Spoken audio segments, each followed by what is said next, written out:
Right, Jenna, today's lesson is about variations in lines.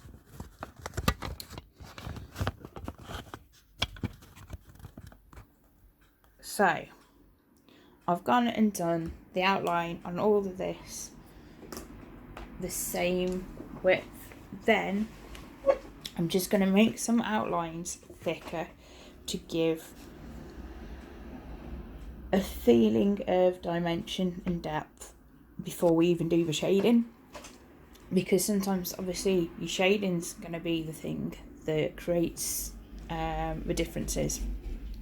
Other times it's going to be lines, and sometimes it's a combination of the two, and it's knowing how to use those to your advantage and how to create different textures, different depths with your line work.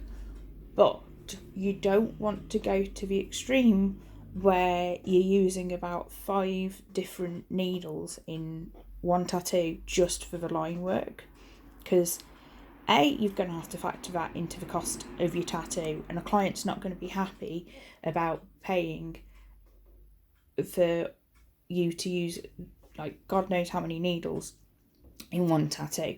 So what you want to basically tell yourself is you're okay probably to use 2 different sized outlines on a tattoo if there's colour work going into it. If it is purely just line work, yeah, you can probably get away with using 3 different sizes of needles, but you want to actually kind of, be sensible. So in this one, what I'm going to do is I'm just going to use the same pen again and just go in and basically double line where I want thicker areas. So I just want to go around the edge of this mask,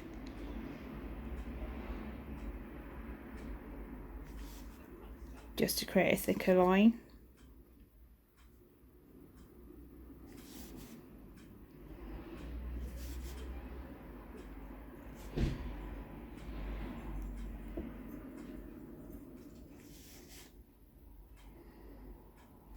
And when you've got designs where there is a lot of outline going on, it does just help bring certain areas forward if you've got thicker lines.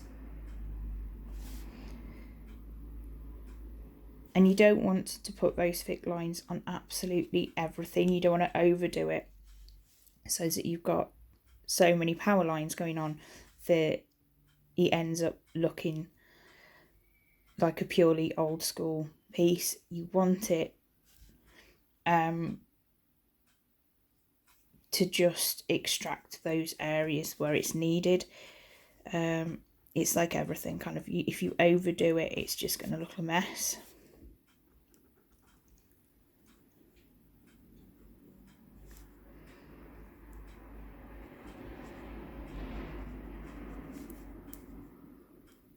So it is literally just the mask that I'm doing it to. And then I'm going to just go into the horns, because they're part of the mask, just to bring that all forward from the finger waves and everything that's in the background. So really, when you're doing these kind of things, it's the things in the foreground you want to pick up on in the design, because those are the focal points. They're the whole part, the whole reason for that design. Whereas, your things like the waves are purely background work. You're not going to want to power line and make your background work bold.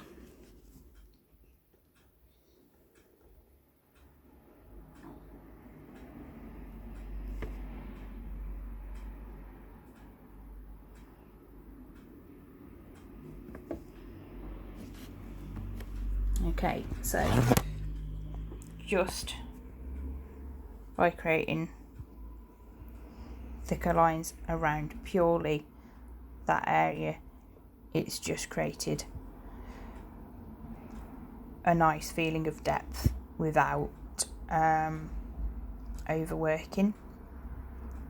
Okay, I'm going to stop this now. I'll be taking this design home with me, and then I'll be doing a colour work, which I'll do as a time lapse, and then explain afterwards how I've used colour, why I've gone for the colours that I have, and that kind of thing. Okay, so I've actually done a little bit more with the line work, where I just felt that the flowers needed bringing forward as well, and just by adding just a thicker line around the very edge of each flower is just going to make them really pop when they've got colour in them. Also, I've gone back into the mask, and what I've done is I haven't put thick lines everywhere. I've literally just done it where the darker areas are going to be, and where there's going to be shadowing. So basically it's towards the bottom of areas that are going to be sticking out. If you look at someone, there's a huge frown there, so just under the frown we've got thick lines around the brow and the eyes themselves, just so it's got that feeling of shadow when the colour goes in. Also just around the very bottom of the nose, the bottom of the top lip, and the bottom of the bottom lip, where the lip's going to be sort of turning over on the mask. So it's just creating, I suppose it's going to enforce the shade when it's in there, just by having those variations on line work. As I said, you just don't want to kind of go over the top with things and go to the extreme that some artists do, where they feel they've got to do 5 different types of line. It's just not needed. And plus, if you go and put in 5 different types of thickness in line, it's not gonna have such a high contrast than if you've just got 2, where you've got a really thick power line and then you've got a finer detail line, because that's the whole point of having the difference in lines, is to create contrast. And if you've got a medley of different lines, it doesn't really contrast, it just makes it look indecisive.